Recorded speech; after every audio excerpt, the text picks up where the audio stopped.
You will not kill my vibe, won't let you kill my vibe. I'm cruising in my ride, not everyone can ride. See, I don't do negative, I don't care if you a friend or relative. Greetings and what up, though? This is Jamerson, and I am here with my man Corey Armstrong because all my friends are dope, but I want to talk to this one today. Corey, what's good with you? Hey, man. Life is great. Feeling great. Okay. And I'm glad it's not late because ain't no debate. All right, we're not going to do that. So, Corey, for those who don't know, Corey Armstrong is one of the dopest online trainers, dopest trainers, but he's a real dope online trainer. You know, one of the dopest ones. That he's getting geeked up because I never compliment this man. Yeah, he's one of the dopest trainers. So, and I wanted to bring him on because he's also one of my dudes. Like me and Corey, we go way back a few years ago to back when I was working at LA Fitness. And he wasn't even old La Fit days. Yeah, he wasn't even looking like that at the time. He wasn't training or nothing. And it's funny because Corey was on the sales side, like he was selling memberships, and I was selling personal training at the time. I was the manager of training, and I remember distinctly Corey told me after we worked out one time, he was like, "Hey, I never brought you over because all the other PTDs, the personal training directors, will always be on some other stuff. But now I see you actually know what you're doing, so I'm gonna bring you over every time." And I was like, "That is what's up. That's what's up. You was taking money out my mouth because of my daughter's mouth because of stuff that happened at other LA Fitness with other managers." But bad situations, man. Yeah, yeah. So Corey, tell us a little about yourself, man. I can talk about you all day, and I can really talk about you all day. But it's an easy time. Hey, but no, tell us something about yourself, man. Nah, I appreciate the intro, man. Likewise, as far as like just the authenticity, as far as like your capabilities and abilities to be good at what it is that you do. You just so happen to be talented in both, you know, fitness and comedy. So it's kind of one of those things. But nah, man, you kind of brought it up. Like I think what makes me different than most fitness coaches is that I am a living testimony. Like when you saw me, you know, a few years back then, you know, you saw me in the journey of kind of building myself up. You didn't see me at my lowest low, but right. You saw me like on the rise. And so, you know, one thing that I tell people is like, I think I'm one of the few trainers that can relate to really both extremes of the spectrum. And when I say that, I mean, like, I've been really, really skinny, and I've also been 50 pounds overweight. And I've transformed, you know, from both of those to where I am today. And that's why I think that's what I think really sets me apart, is I can really relate to most people on an individual level and get them some high level results, man. Man, that's one thing I noticed about the best trainers are relatable trainers. Like me personally, people really, they see me now and don't realize how skinny I was before I started working out.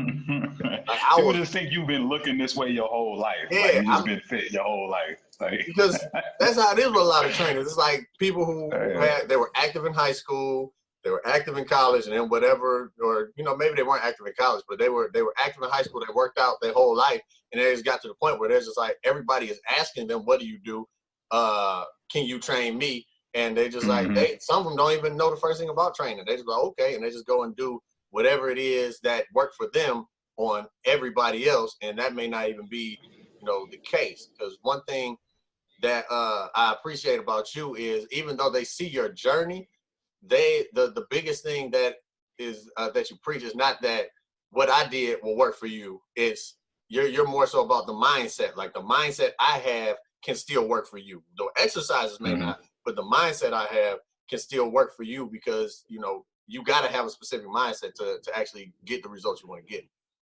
Absolutely. Like I believe sound mind, sound body. You know, the mind cannot move. I mean, the body cannot move without the mind in the first place. So you have to get that part right first. And once you really get the mindset wrapped around what fitness really is and what it really takes to be successful, then, I mean, you can accomplish pretty much anything. Like, I think one thing that I like to tell people is like, fitness is like it's like the perfect metaphor for life.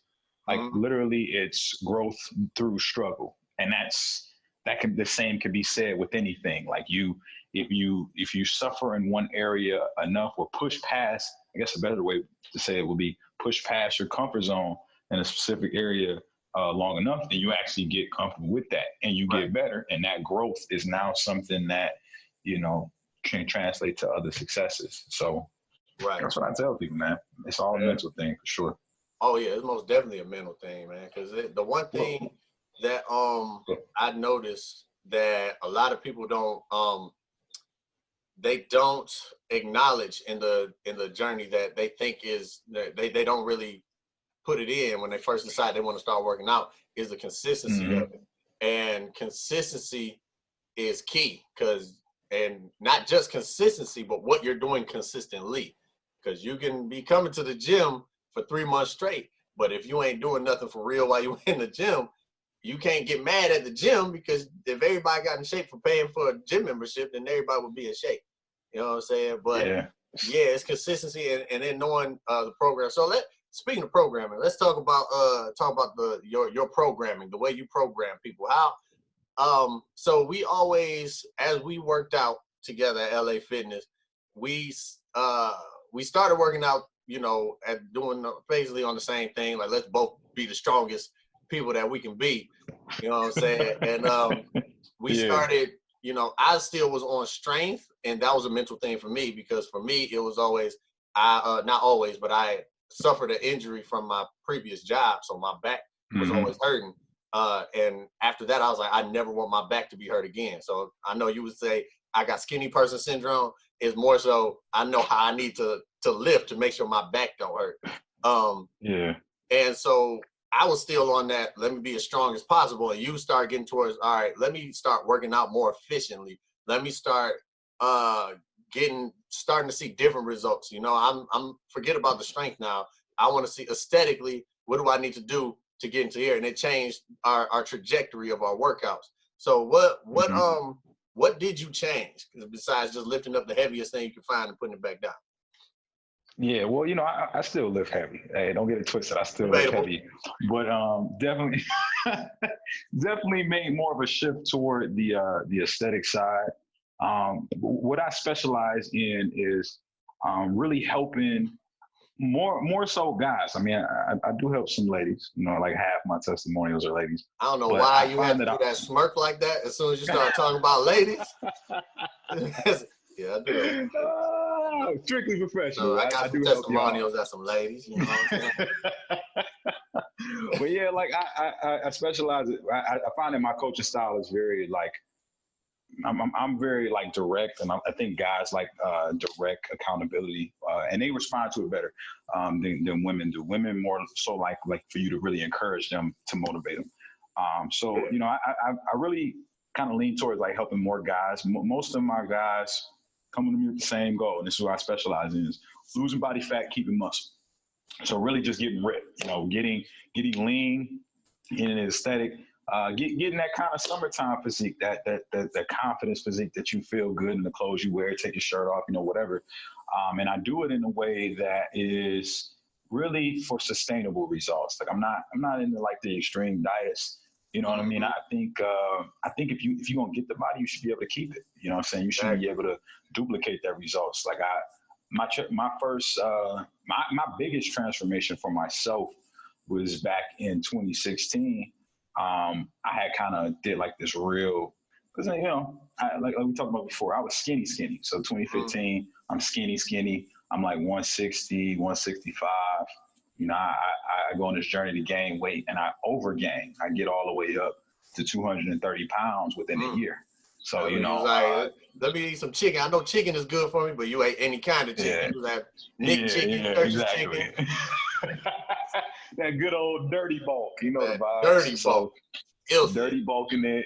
Just big ass peanut butter and jelly sandwiches every single day, like protein shakes. Anyway, aside from the point of how I got there, at the top of 2016, I didn't like that look at all, so I decided to go on a cut.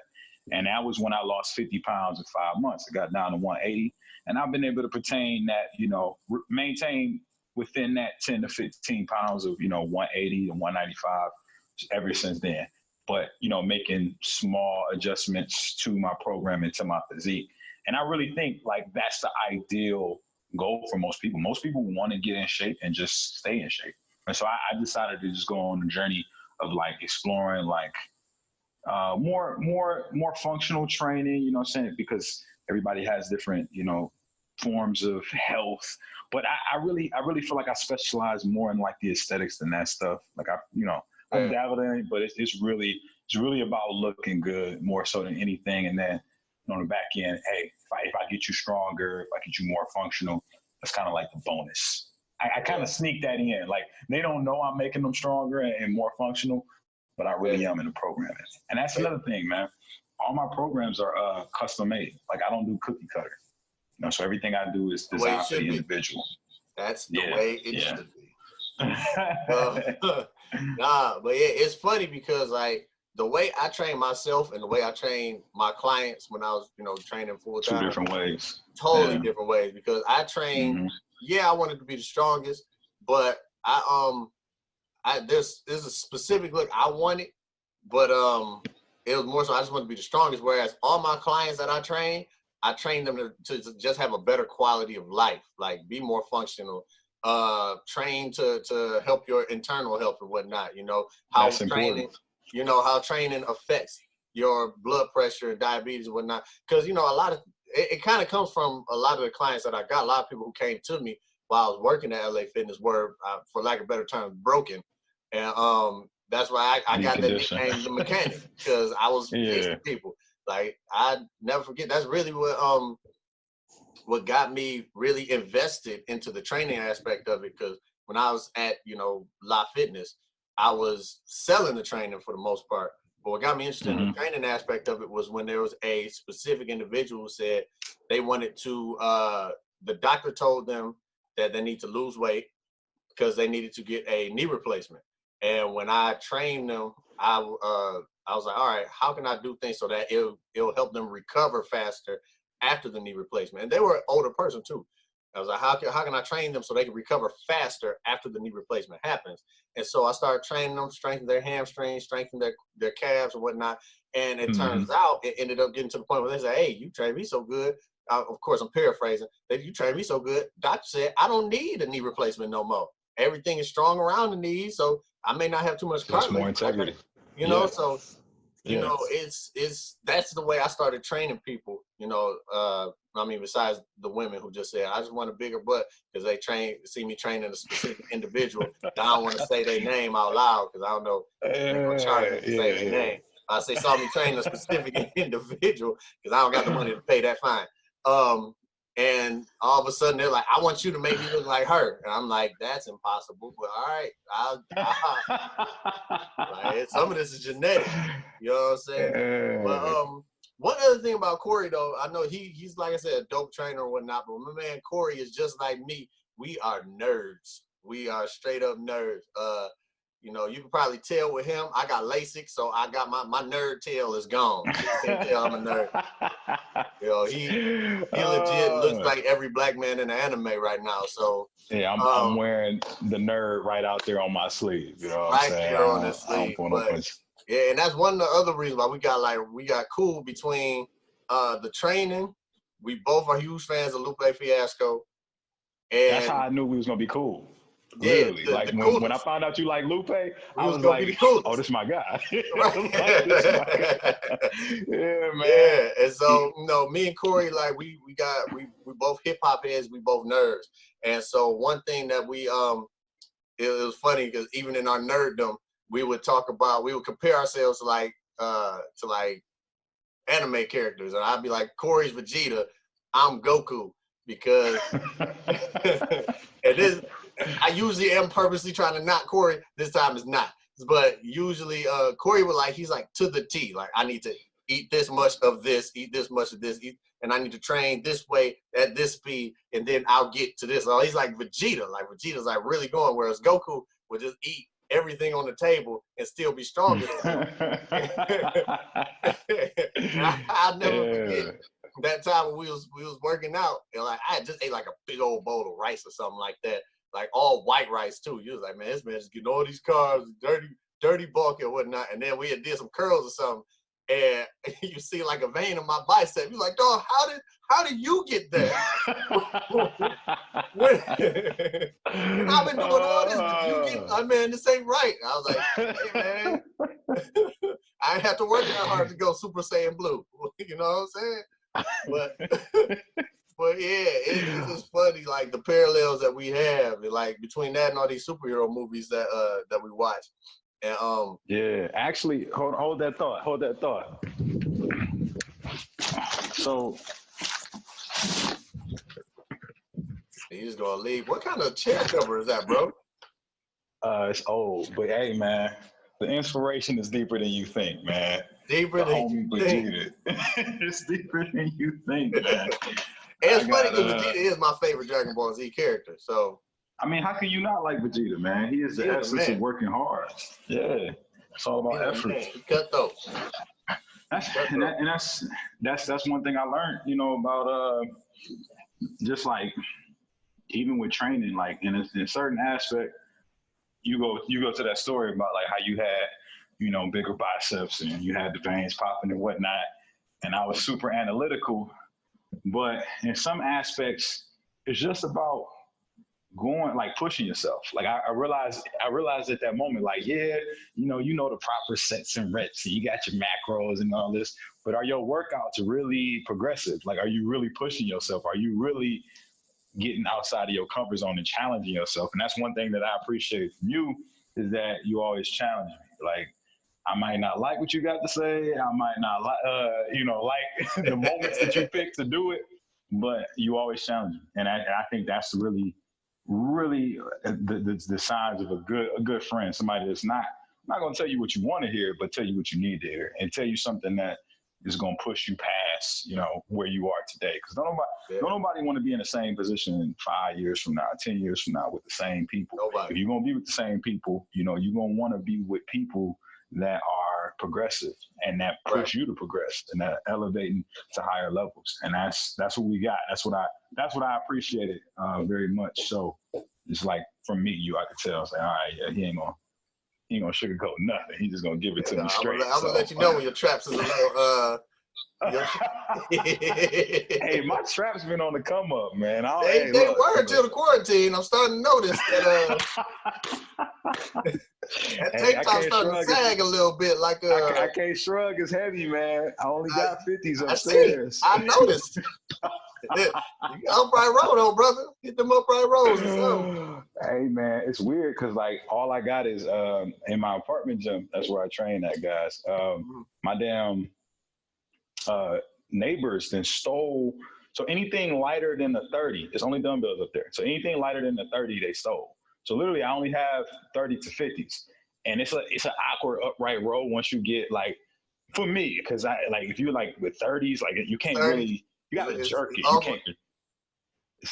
Okay. It's heavy, man. It's difficult. I'm gonna do something tomorrow, man, just for you, and I'm gonna record it. Yeah, please do. Please do, man. Do something, man. Do some upright rows. Oh man, yeah. But so one debate that me and Corey had, and this is getting off topic as far as working out. This is more so on the nerd side of things. One debate that we had, and if you don't like cartoons or comic book stuff, then I'm sorry, you're just gonna have to just skip past this part. But the first X-Men movie, I thought was trash. Corey said it was good. It's a good movie, man. We had this super long debate. We almost included everybody in the gym in this debate. Just about everybody in the gym in this debate, and we could never settle it. So I rewatched the movie because it came on TV not too long ago. Because we've been quarantined, so everything been coming on TV all over again. And I have to say, it is even more trash than I thought it was. It was completely garbage, bro. That movie was garbage.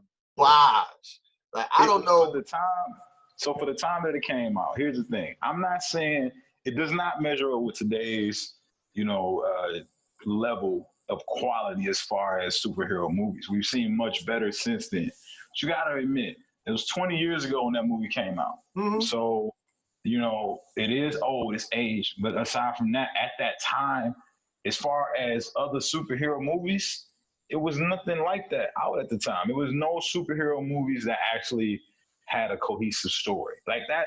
I'm not saying it was like great, but it was a good start point for superhero movies. And this is the real point I was arguing, because again, you know, it's aged. I respect the cohesive story, but I do know it's not as good as what we got today. But this is what I was really debating. If there was no X-Men, would we have this whole Marvel Cinematic Universe that we have now? Would it exist? No, that debate was if there was no Spider-Man.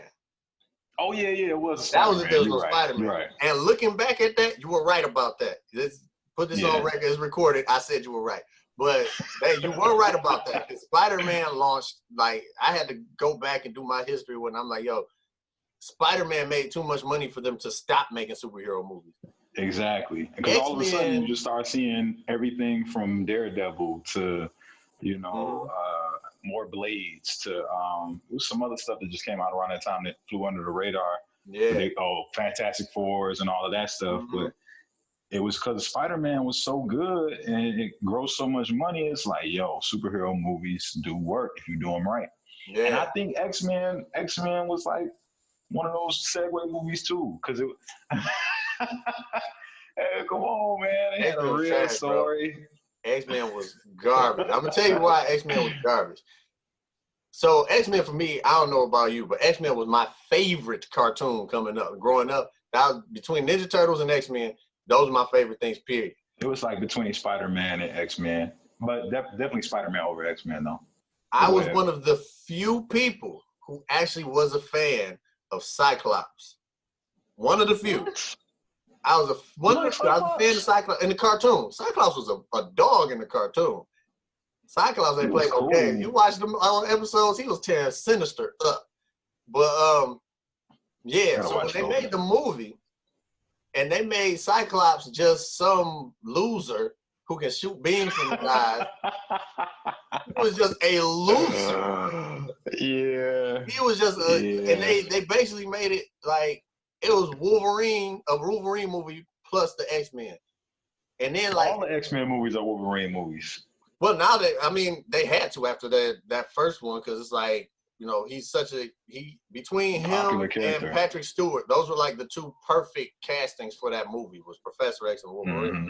But other than that, it's like, you know, everybody else was trying. Cyclops, he's a good actor in retrospect, because like I actually like him as an actor, but they wrote Cyclops so garbage in that movie that he kind of was just there. He was just there. He was there to be the opposition. Yeah. Storm was bad. Halle Berry as Storm in the first, like, I don't know if you noticed this, but in the first movie, she had an accent. The second movie, she didn't. And the accent was terrible in the first movie in the first place. And she said one of the lamest cinematic jokes I've heard ever.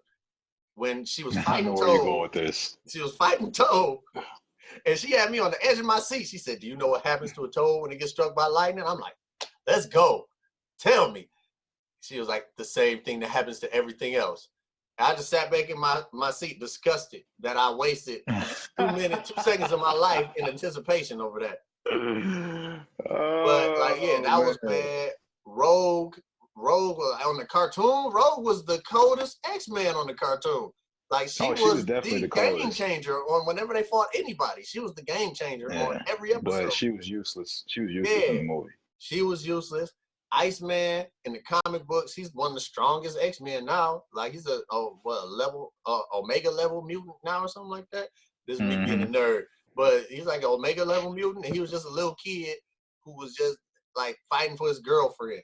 It's like, yeah, they wrote every character in that movie, with the exception of Wolverine and Professor X, horribly. Yeah, I would say this, man, because I can go into some movies now that they ruined my favorite character or didn't portray my favorite character the way that I thought it should be, and it ruined the movie for me. Like, if we go, like, most recently, Venom came out. 2 years ago. I knew you were gonna say Man, I Venom. hated that movie. And Venom's one of my favorite Marvel villain or anti-heroes, whatever you want to call them. And when that movie came out, and I just the way they wrote Eddie Brock just being like this, like stumbling and bumbling photographer. They made him a loser too. He's a loser. He's a loser. He had the Cyclops syndrome. And yeah, like he just was like he was a loser. He was just living in Loserville, doing loser stuff. And it's like he didn't really have a purpose, I think, for anything that happened in that movie. Like he didn't have a real goal. Like literally all he was trying to do was just pay his bills. Basically, he just stumbled across the movie. That's what it was. Yeah, like stumbled across that literally symbiote took over my anybody. There's life. no reason why it could have been why it was him. It could have been anybody. Yeah, man, this is a pointless movie, and I just didn't like it. But anyway, I understand what you mean. When they kill your favorite character, even when they put Gambit in that horrible Wolverine movie, man, that movie I was so upset. That movie don't count. I don't acknowledge that movie. That movie was worse than the first one. It was actually. Yeah. Or equally bad. That's the other thing that we debated, and we don't have time to debate it like that. But you like the X-Men movie Sabretooth. I like the Wolverine movie Sabretooth. And yeah, I mean, we're not going to play down with too much. But I can't defend that like aggressively because I don't really care enough about the character. Like he wasn't a good, but I will take that Sabretooth over the other. He looked like a bum, bro. He looked like somebody like they literally found him in the alley and found out he just had long claws and sharp teeth. And Magneto was like, "Hey, come on." And he was like, Hey, he did have him like them he gloves. just looked like a dirty bum. You know them gloves where they cut off the fingers. With long nails, teeth. Man, like he had them boys, man. Super long Yosemite Sam mustache. Like, he just looked bad, bro. He looked terrible. His eyebrows was real long. Man. Getting back on topic about some stuff that you've been doing. What are some other things that you working on or stuff you got going on besides just the online training? Well, for right now, like that's the main push. With quarantine, it's kind of presented just a real unique opportunity where a lot of people are at home and they need to be able to achieve their fitness goals, and they don't know the resources or even the process and the steps to even know how. So with my online coach, I've just kind of been pushing more into that, leaning more into that. I think I told you, like I have a platform, like an app. I got a phone app that only my clients get, and just been recording a lot of content and videos in there so that they can just absorb more helpful content, more valuable content that'll stick with them longer. Aside from that, just been doing, I've been doing like some online, like fitness has consumed my life really, but I've been doing like some online live classes. Everything's so your traps. Yeah, everything is so much. That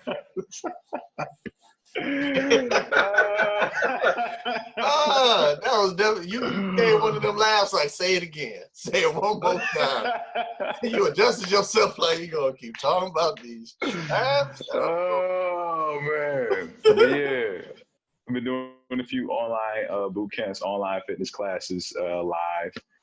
I'm trying to think. Yeah, it's pretty much been a lot of fitness content, man. I've been recording more informational type videos, just talking to people. That's the majority of it right now. I mean, I got some other like goals, if you will, but they kind of on the back burner for the next few months until I can really get clientele to a certain point where I'm like, I can sit back and be like, all right, chill, work on these clients, and then work on this other stuff. Right. Okay. Now, has your clientele went up since this quarantine started, or like significantly, or has it just been like a few more people, or none at all? There's a big spike like those first initial weeks of quarantine, and then it kind of evened out. And then what happens is like some of your clients you know, they've been hit hard by the situations that we in. You know, so some people that got laid off, or you know, they in just situations where they like, all right, look, I need to take a break from coaching. Yeah, bro, I got exactly. double fire, bro. I'm double laid off. I can't train. I can't hit no stages. Like, I'm over here like, golly. Yeah, man, it's tough. Like, It's tough times. Like I was talking to a guy earlier today, you know, who was considering doing some coaching, and when he told me, hey, they had just talked about furlongs. Is that how you say that word? Furlong? furlong? Furlong? Did I say that right? Furloughs. I knew I was messing that up. Yeah, he was like, they was talking about furloughs last week, and you know, I got to check this upcoming week and see if you know if I'm on the list or not. And I couldn't say nothing to him. I'm like, yo, I get it. I understand. So, you know, like my clientele is kind of evened out. Like you had some people that got laid off and kind of had to take a break, but then you had a spike of people that's like, hey, I'm at home anyway. This is the perfect time to really focus on my fitness, to really focus on my nutrition. So let me get this coach and while I'm working from home, let me get fit. And so that's where we at. Yeah, man. I keep doing it, man. People need it. Like me, I started a little Facebook Live workout on Tuesdays and Thursdays, but you know, how's that been going? It's been going straight. You know, it's basically just I'm doing it just for people who are at home and want to move. Just they don't know what to do, or they need that guidance of some sort. Regardless, if I just tell them for the next 5 minutes to do jumping jacks, but somebody is telling them to do it, so they're like, all right, I'm gonna do it. So I don't do anything too ridiculous. You know, it's just body weight stuff. You know, I've been doing abs, and that's one thing. One thing it has been doing for me is holding me more accountable with some things that I kept saying I want to start doing. Like I've been doing cardio more, and I've been doing abs more because like in this class that I'm doing on Facebook Live, we're doing abs twice a week. But in doing it so much consistently or doing it twice a week on there, it's been making me like, you know what? I actually kind of like this. I want to do more of this. So I've been doing abs a lot more than I usually did, which was none at all. Never. And so that's the other thing about Jason, if you guys don't know. Jason is like the guy who knows how he could get like in like tip-top shape. Like he could be like elite level shape. He has all the knowledge. He has all the willpower. I keep trying to tell people I'm a genius. I just don't like using my genius. Yeah, he just won't like. Well, I get it that it's not like the biggest priority, but especially when you got a child that like cookies and ice cream. I be trying to encourage him, y'all. Like, yo, you know, get lean, man. Get these abs. Let's see what you look like, Rick. You know, he just like, hey. Y'all don't want to see you. You really don't want to see me that way. I do. I want to see you like at your tip top, man. The one thing you have on me right now is abs. Don't let me. You will never hear the end of it, bro. You think when I talk about your traps is bad? Game over, bro. Game over. Nah.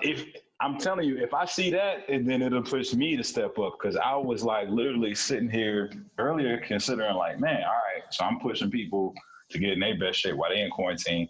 Can I even push past this and get even more shredded, like even more lean, to just be more aspirational and kind of just show that I'm about what I talk about, not just like coast, like, oh yeah, you already in good shape. That's the other thing too. It's like I say these things and obviously we joke about it, but like we're trying to push each other to not just be settling for average. Right. And I was thinking about that, like, man, should I do a little bit more to encourage people and be like, hey, this quarantine can be a time for growth. It can be a time for coming out on the other side even better than you went in.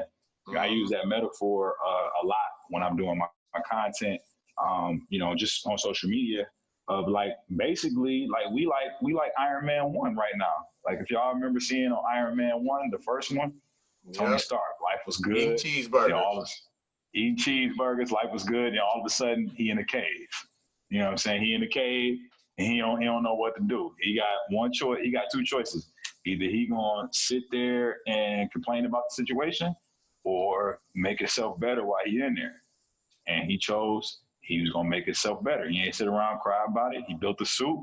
He came out Iron Man. Yeah. He came out a badass. He came out his best version of himself. And guess what? Right now we in quarantine. That's us. Yeah. You know, we can't go nowhere. We can't do nothing but hey, either complain about the situation or make ourselves better. Yeah, go so ahead. That's what I would encourage people, man.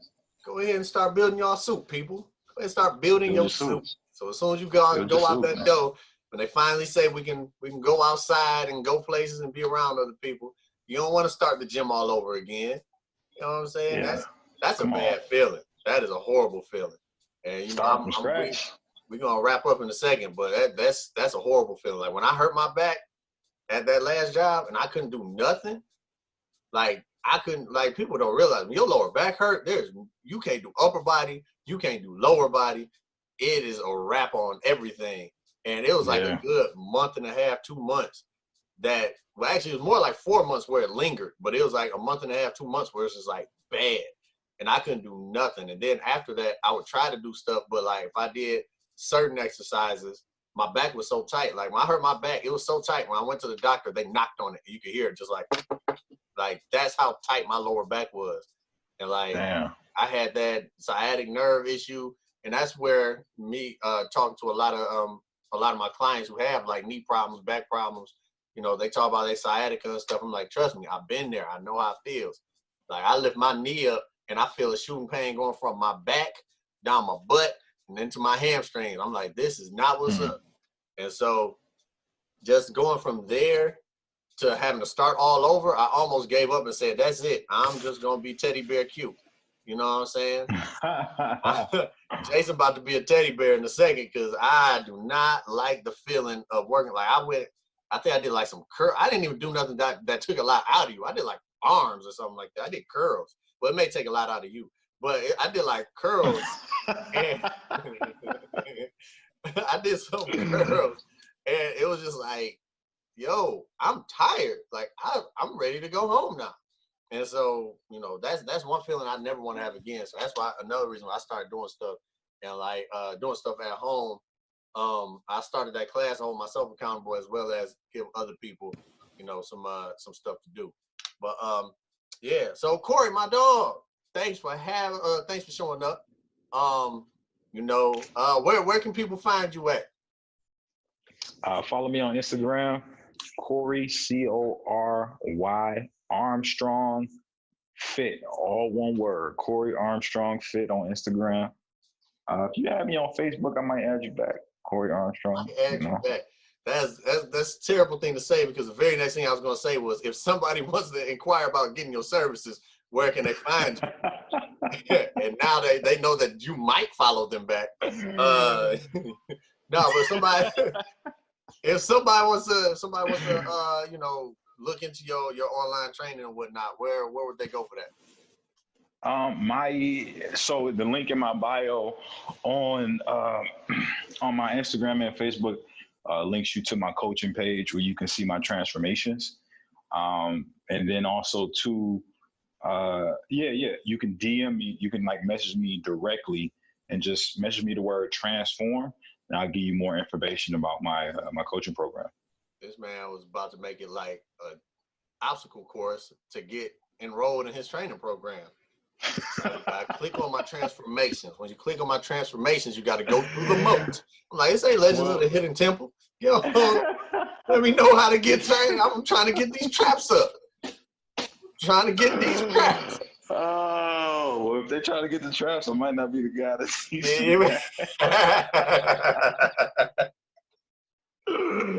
Oh man. Oh well, all right, man, Corey, dog. I appreciate you, man. This was cool. Like I said, all my friends are dope, but Corey is a dope trainer also. So Corey Armstrong, Jason Jamerson. I'm gonna keep putting these out until, well, shoot, I might even keep doing it after this quarantine's over with, but at least I'm gonna keep doing this until this quarantine's over with, just so y'all can see that there are still some dope people out here in this world full of ignorant folks who want to still go outside and touch people. So, all right. Jason Jamerson. Whip rolling clean. Boy, y'all, thanks once again for being on. So good, so good. So when it comes to you, I'm so good, so good. Clothes on my back, I'm so good, so good. Whip rolling clean, I'm so good, so good. The way I'm feeling, man, so good, so good. So when it comes